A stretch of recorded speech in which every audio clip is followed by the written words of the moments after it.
फिरोज गांधी ने 16 साल की इंदिरा को कर दिया था प्रपोज। नेहरू परिवार से दूर करने के लिए बुआ ने भेज दिया था इंग्लैंड। आइए जानते हैं दो एक्सपर्ट की राय। दो तरीके से जाने इंदिरा गांधी की लव स्टोरी।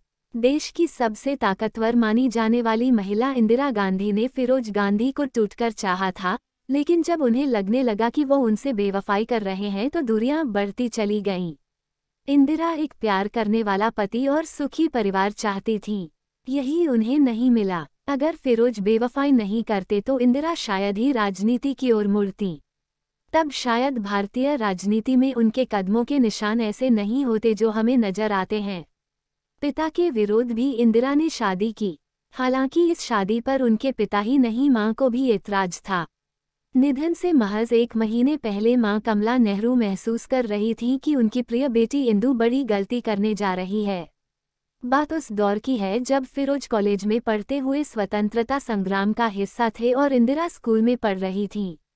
साल 1930 में आज़ादी की लड़ाई में इंदिरा नेहरू की मां कमला नेहरू एक कॉलेज के सामने धरना देने के दौरान बेहोश हो गई थीं।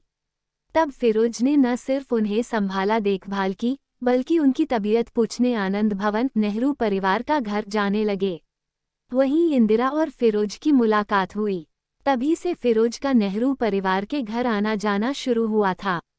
इंदिरा प्रियदर्शिनी नेहरू और फिरोज की लव स्टोरी को शादी तक पहुंचने में कई मुश्किलों से गुजरना पड़ा था, जिसमें कई साल लगे।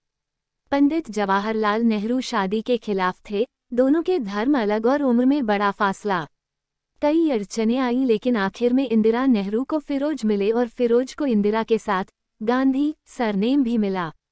इंदिरा गांधी हो गईं और राजनीति में गांधी परिवार का नाम। इंदिरा फिरोज की लव स्टोरी में विलेन थी ये बातें। इंदिरा और फिरोज की लव स्टोरी में कई अड़चनें थीं। इनमें सबसे बड़ी दोनों का अलग अलग धर्म से होना था। इंदिरा हिंदू पंडित परिवार से थी और फिरोज एक पारसी परिवार से थे। उनके पिता का नाम जहांगीर और मां का नाम रतिबाई था। उनका कुल नाम गांधी बताया जाता है। दूसरी, दोनों की उम्र में बड़ा फासला। उस वक्त इंदिरा की उम्र 16 साल थी तो फिरोज 21 साल के थे। तीसरा, फिरोज और जवाहरलाल नेहरू की विचारधारा अलग होना था। फिरोज अक्सर जवाहरलाल नेहरू की नीतियों के खिलाफ लिखते थे। फिरोज को मिला गांधी सरनेम। जब इंदिरा और फिरोज गाड़ी की प्रेम कहानी की चर्चा होने लगी तो नेहरू परिवार इससे नाखुश था। जवाहरलाल नेहरू इससे परेशान रहने लगे। उन्होंने इस पर महात्मा गांधी से राय भी मांगी। इंदिरा गांधी की बुआ कृष्णा हठी सिंह ने अपनी किताब इंदु से प्रधानमंत्री में लिखा है कि महात्मा गांधी का स्थान पिता मोतीलाल नेहरू के गुजरने के बाद पिता के समान था। महात्मा गांधी जी से बात हुई और बाद फिरोज गांधी का सरनेम गांधी हो गया और इस तरह 26 मार्च 1942 में इंदिरा गांधी बन गईं। हिंदू रीति रिवाजों के अनुसार इंदिरा गांधी और फिरोज गांधी की शादी हुई। जवाहरलाल नेहरू ने फिरोज गांधी को नेशनल हेराल्ड मैनेजिंग डायरेक्टर बनाकर लखनऊ भेज दिया। नेशनल हेराल्ड का दफ्तर लखनऊ के कैसरबाग में था। बता दें कि इंदिरा गांधी का जन्म 19 नवंबर 1917 को इलाहाबाद में हुआ था।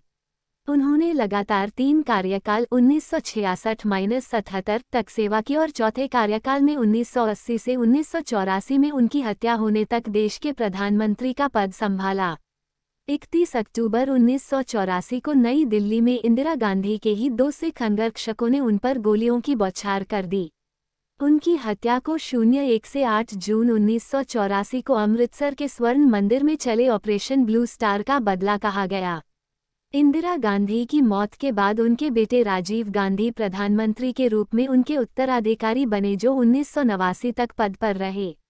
साल 1937 में इंदिरा गांधी का दाखिला ऑक्सफोर्ड के समरविले कॉलेज में हुआ था। ऑक्सफोर्ड को चुनने का कारण फिरोज का इंग्लैंड में मौजूद होना भी था। फिरोज गांधी भारत से ही इंदिरा को जानते थे। इंदिरा जब 16 साल की थी, फिरोज ने तभी उन्हें शादी के लिए प्रपोज कर दिया था। लेकिन इंदिरा की मां कमला नेहरू ने मना कर दिया क्योंकि शादी के लिहाज से उनकी बेटी की उम्र बहुत कम थी। फिरोज के लिए इंदिरा उनके प्रिय पुरुष नेहरू की बेटी थीं। फिरोज नेहरू के आदर्शों से भी उतने ही प्रभावित थे जितने उनकी बेटी से। फिरोज नेहरू परिवार के प्रति इतने आसक्त हो गए थे कि उनकी बुआ डॉक्टर कमिसारियत ने उन्हें इंग्लैंड भेजने का फैसला कर लिया। उन्होंने ये सोचकर फिरोज के लंदन स्कूल ऑफ इकोनॉमिक्स में पढ़ाई का खर्च उठाने की हामी भरी कि उससे कम नेहरू खानदान के प्रति उनके लगाव से छुटकारा मिल जाएगा। लेकिन विडंबना ये रही कि इंदिरा और फिरोज इसी समय एक दूसरे के सबसे अधिक नज़दीक थे। इंदिरा के इंग्लैंड पहुंचने से पहले, पढ़ाई के लिए ऑक्सफोर्ड पहुंचने से पहले भी इंदिरा और फिरोज की विदेश में मुलाकात हुई थी। दरअसल, अपने अंतिम वर्षों में कमला नेहरू अक्सर बीमार रहती थीं और उन्हें इलाज के लिए स्विट्जरलैंड के एक सेनेटोरियम में ले जाया जाता था। 1935 की शुरुआत में जब कमला नेहरू का स्वास्थ्य ज्यादा बिगड़ा, तो उन्हें सुभाष चंद्र बोस उन्हें जर्मनी के बैडनविला ले गए। उनके साथ इंदिरा भी जर्मनी गई थीं। फिरोज गांधी उस समय लंदन स्कूल ऑफ इकोनॉमिक्स में पढ़ रहे थे, वह भी कमला नेहरू को देखने पहुंचे थे। वहीं दोनों की मुलाकात हुई थी। जब फिरोज ने सीढ़ियों पर किया प्रपोज। इंदिरा भारत की सबसे शक्तिशाली प्रधानमंत्री में जीवनीकार सागरिका घोष लिखती हैं, ऑक्सफोर्ड में दाखिल मिलने तक इंदिरा गांधी फिरोज के साथ रोमांटिक रूप से जुड़ गई थीं। बरसों बाद जब राजीव की प्रेमिका के रूप में सोनिया उनसे पहली बार मिली थीं तो उन्होंने सोनिया गांधी को बताया, मैं खुद भी कभी युवा और प्यार में डूबी हुई थी।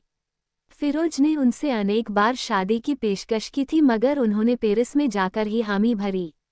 समरविले में दाखिले के लिए जाते समय 1937 में वे पेरिस में फिरोज से मिलीं। फिरोज ने मोनमाचे में सैक्रे कोए बेसिलिका की सीढ़ियों पर इंदिरा से शादी करने का अनुरोध किया और इस बार वह मान गईं। विदेश में क्रांति। एक तरफ इंदिरा ऑक्सफोर्ड की ग्रेजुएट बनकर अपने पिता की उम्मीदों पर खरी उतरने की कोशिश कर रही थीं।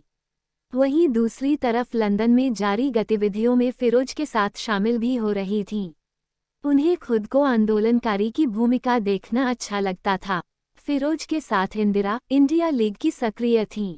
ये ब्रिटेन में भारत की आज़ादी के लिए आंदोलनरत परिवर्तनकामी संगठन था जिसके अगुवा प्रखर चिंतनशील वी.के. कृष्ण मेनन थे जो वकील और लोकविद्वान भी थे। दोस्तों, ये जानकारी आपको कैसी लगी एक प्यारा सा कमेंट करके ज़रूर बताइएगा।